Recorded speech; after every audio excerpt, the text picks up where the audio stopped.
ಈಗ ವಾಸುದೇವ್ ಸರ್ ನಾನು ಮಾತಾಡ್ಸ್ಬಿಡ್ತೀನಿ. Vasudev sir, Boeing 787-8 ಡ್ರೀಮ್ಲೈನರ್ ವಿಮಾನ ಇದು.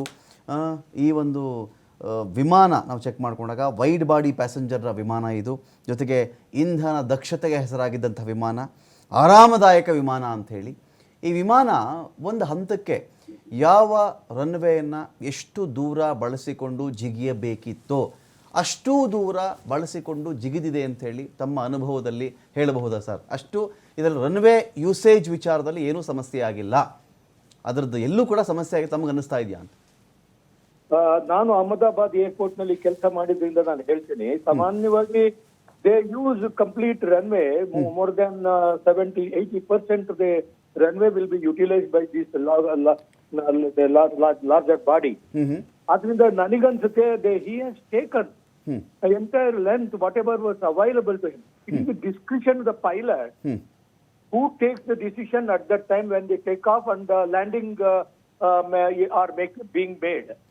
So ಅವನು ಅಲ್ಲಿ ಆಟೋ ಪೈಲಟ್ಗೆ ಹಾಕಿರೋದಿಲ್ಲ. ಇರೋದ್ರಿಂದ ಪೈಲಟಿನ ಡಿಸ್ಕ್ರಿಷನ್ ಅಲ್ಲಿ ಅವನಿಗೆ ಏನೇನ್ ಸರಿ ಕಂಡಿದೆ ಅದನ್ನ ಅವನು ಮಾಡಿರ್ತಾನೆ ಅಂತ ನಾವು ಅನ್ಕೊಳ್ಬೇಕೇ ಹೊರತು, ಅಥವಾ ಡಾಟಾ ಏನಾದ್ರೂ ಅದಕ್ಕೆ ವಿರುದ್ಧವಾಗಿ ಏನಾದ್ರೂ ಹಿಂದಿನ ಡಾಟಾ ಅದಕ್ಕೆ ವಿಮಾನದಲ್ಲಿ ಏನೋ ಒಂದು ಇನ್ಸ್ಟ್ರೂಮೆಂಟ್ ಎರರ್ ಇತ್ತು, ಎಕ್ವಿಪ್ಮೆಂಟ್ ಎರರ್ ಇತ್ತು ಅಂತ ಅನ್ನೋದನ್ನ ತೋರಿಸದೇ ಇದ್ರೆ it is pilot's discretion and nothing to do with the equipments. Okay.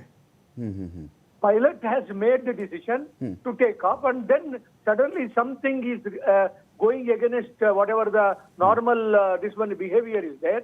Then suddenly he has not been given enough time. He has not been given enough time. ಇನ್ನೊಂದು ಪ್ರಶ್ನೆ ಇದೆ Vasudev sir. 20 ಸೆಕೆಂಡಲ್ಲಿ it is burn.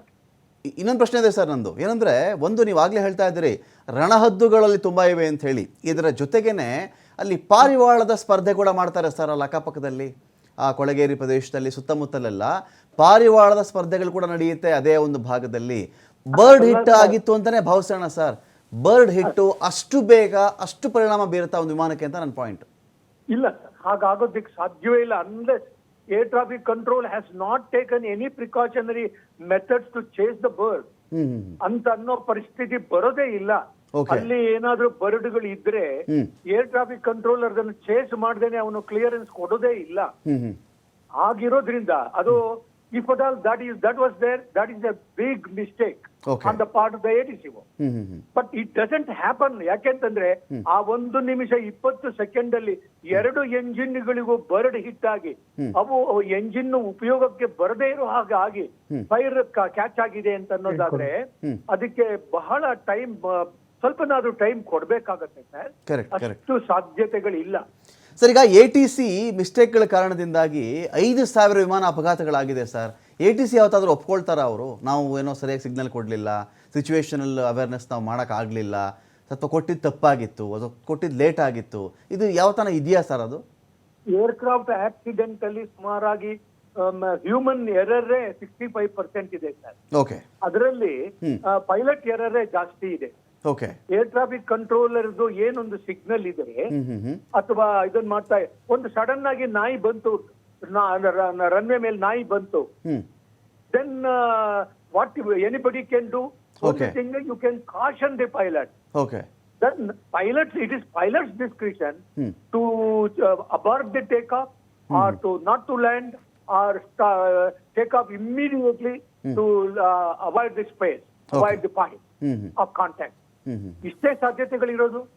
ಅವಾಗ communication ಇಂದ ಆಗಿರತಕ್ಕಂತ ಆಕ್ಸಿಡೆಂಟ್ಗಳು ಬಹುಶಃ ಅದು ಪೈಲಟ್ಟಿನ ಜೊತೆಗೆ ಸೇರ್ಕೊಂಡೇ ಹೋಗುತ್ತೆ ಹೊರತು ATC ಅವರ ಒಂದು ತೊಂದರೆ ಮಿಸ್ಟೇಕ್ ಇಂದಾಗಿ.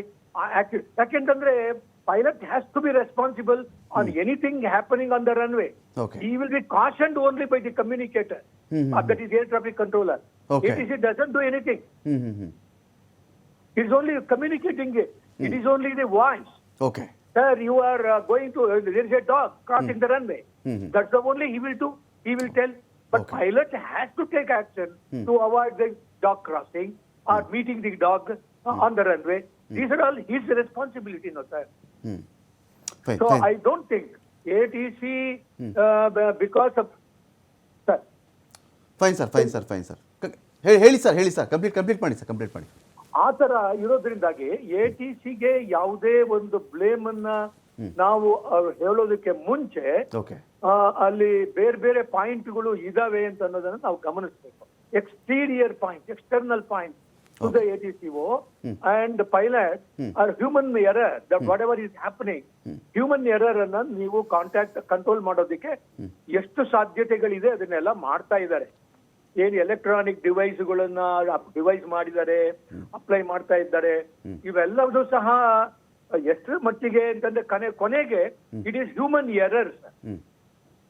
Human who has to behave, he has to respond, he has to react in such a way that he can avoid the whatever is the impending destruction.